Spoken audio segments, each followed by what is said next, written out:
میرے دوستو، انسان کو کل عقل بھی مل جائے تو پھر بھی اللہ کی حکمت کا وہ احاطہ نہیں کر سکتا۔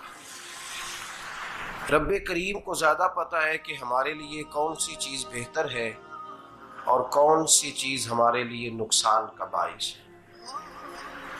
اللہ تبارک و تعالی کی حکمت یہ چاہتی ہے کہ میرے بندے پریشان نہ ہوں۔ رب یہ چاہتا ہے کہ میرے بندے کسی جگہ پہ بھی دقت اور پریشانی کا شکار نہ ہو۔ تو اللہ تبارک و تعالی نے راہ اعتدال اختیار کرنے کا حکم ارشاد فرمایا کہ تم اعتدال کے رستوں پہ چلو، معتدل زندگی گزارو، افراط و تفریط سے بچو۔ آج جس معاشرے میں ہم وقت گزار رہے ہیں، اس معاشرے میں ہم اس بات کو سمجھنے سے قاصر ہیں کہ اصل ہمارا مسئلہ کیا ہے۔ ہمارا اصل جو مسئلہ ہے اس کی شناخت ہمیں کیسے ہوگی اور ہم پھر اس تک رسائی کس انداز میں حاصل کر پائیں۔ ہم ہمیشہ اپنی آمدن بڑھانے کے چکر میں رہتے ہیں، ایک کام اور شروع کر لیں، پارٹ ٹائم جاب شروع کر لیں، کوئی سائیڈ بزنس اس کا آغاز کر لیں۔ ہماری جو دوڑ لگی ہوئی ہے وہ لگی ہے کام بڑھانے میں، آمدن بڑھانے میں، حالانکہ اسلام ہمیں یہ کہتا ہے کہ تو آمدن بڑھانے کے چکر میں نہ پڑ، اصل بات یہ ہے کہ تو اپنے خرچے کنٹرول کر۔ تنگ انسان وہ نہیں ہوتا جس کی آمدن تھوڑی ہوتی ہے۔ یہ توجہ کیجیے گا میری بات، یہ قیمتی بات ہے اور گفتگو ساری کا لب لباب ہے۔ تنگ بندہ وہ نہیں ہوتا جس کی آمدن تھوڑی ہوتی ہے، اصل پریشان وہ ہوتا ہے جس کے خرچے زیادہ ہوتے ہیں۔ اور ہمارا جو روزمرہ کا نقصان ہو رہا ہے نا، وہ آمدن کے معاملات میں نہیں ہو رہا۔ بنیادی نقص جو واقعہ ہو رہا ہے وہ یہ ہے کہ ہمارے اخراجات زیادہ ہیں اور وہ اخراجات کسی اور نے نہیں بڑھائے، وہ خرچے ہم نے خود بڑھا لیے ہیں اور اب ہمیں اس کا نقصان بھگتنا پڑ رہا ہے۔ اور اگر آپ صحیح معنوں میں ٹٹولیں تو جو بہت امیر لوگ ہیں وہ تو ان خرچوں سے بچ گئے۔ میں نے بہت سارے ایسے ختمات میں شرکت کی ہے، میں بہت ساری ایسی جگہوں پہ گیا ہوں کہ جہاں لوگوں نے بڑا مختصر سا ختم دلایا ہے تو ہو گیا ہے ختم۔ ختم کے معاملے میں کب کسی نے پابندی لگائی ہے کہ اس میں 200 آدمی شریک ہوگا تو تب یہ سال ثواب صحیح ہو سکے گا؟ کون کہتا ہے؟ یا شادی کے موقع پر اگر سارے بہن بھائیوں کو نہ بلایا گیا تو میری شادی پایہ تکمیل تک نہیں پہنچے گی، اس میں برکت نہیں ہوگی، یہ کس نے فتویٰ دیا ہے؟ معتدل زندگی کا اسلام حکم دیتا ہے۔ میں پڑھ رہا تھا کہ ایک بہت بڑا صدر ہے، غالباً سوڈان کے صدر کی بات ہو رہی تھی، تو اپنے بیٹے کی بارات لے کے گیا تو 4 لوگ گئے ہیں بارات اور 15 لوگوں کا اس نے اہتمام کیا اپنے گھر میں کھانا کھانے کا۔ تو کیا شادی ہو گئی کہ رک گئی؟ تو بھئی راگ الاپنا اس بات کا کہ بڑی پریشانی ہے، کوئی سائیڈ بزنس شروع کیا جائے فلان جگہ فلان جگہ فلان جگہ، تو اصل معاملہ یہ ہے کہ پہلے ایک بندہ کماتا ہے تو پھر بھی گھر ہی چلتا ہے، پھر بڑا بیٹا ساتھ شامل ہوتا ہے تو پھر بھی گھر ہی چلتا ہے، پھر منجلا بیٹا شامل ہوتا ہے تو پھر بھی گھر ہی چلتا ہے۔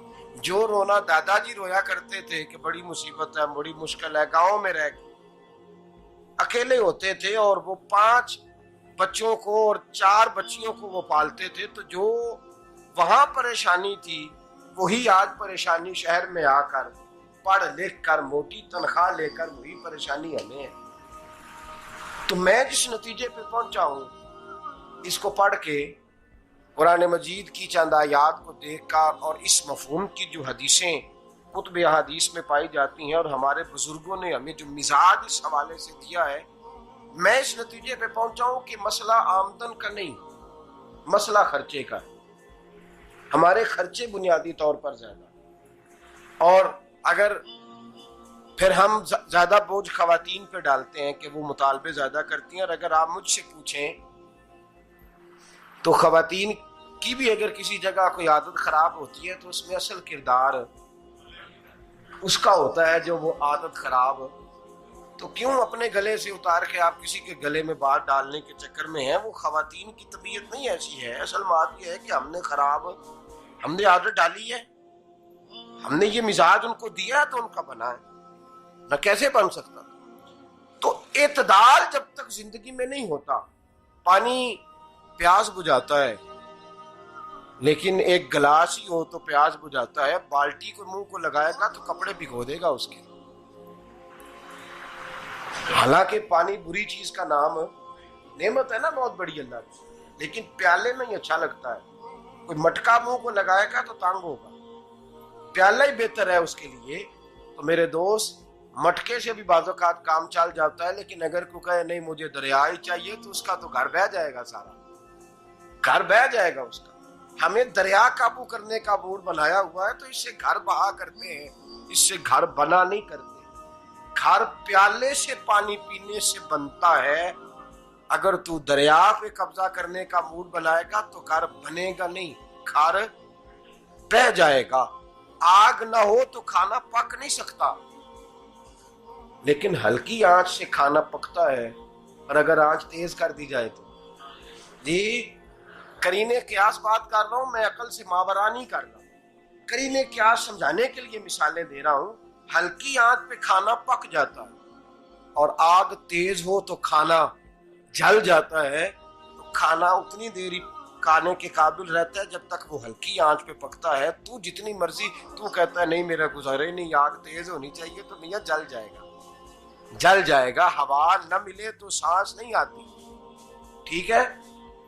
آکسیجن نہ ہو تو سانس، ہوا نہ چلے تو گزارا نہیں ہوتا. لیکن اگر تیز جلے نا،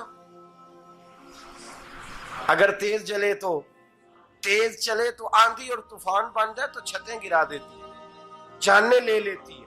ہم ہیں طوفان کے چکر میں، ہم ہیں دریا کے چکر میں، ہم ہیں بڑے لاؤ کے چکر میں. تو میاں ہلکی آنچ ہی اچھی ہے، یاد رکھ. اور ایک گلاس پانی کا اعتدال سے ملتا رہے تو وہی ملتا رہے، ضرورت کے وقت وہی بہتر ہے. تو پورے دریا پہ قبضہ کرنے کا پروگرام نہ بنا، تانگ ہو جائے گا. اور میرے عزیز یاد رکھ، ہوا سانس لینے کے مطابق ملے تو وہی اچھی ہے، جو سانس بند کرنے پہ آ جائے وہ ہوا اچھی. ہم نے چکر چلا لیا ہے کہ زیادہ پیسہ، راتوں رات پیسہ، لمبا پیسہ، یہ پلاٹ بھی میرا، وہ پلاٹ بھی میرا، گجرانوالا بھی، گجرات بھی، لالا موسیٰ کھاری اور پنڈی تک جہاں میں جاؤں میرے نام کی تختیاں لگی ہوئی ہونی چاہیے. اسلام منع کرتا ہے.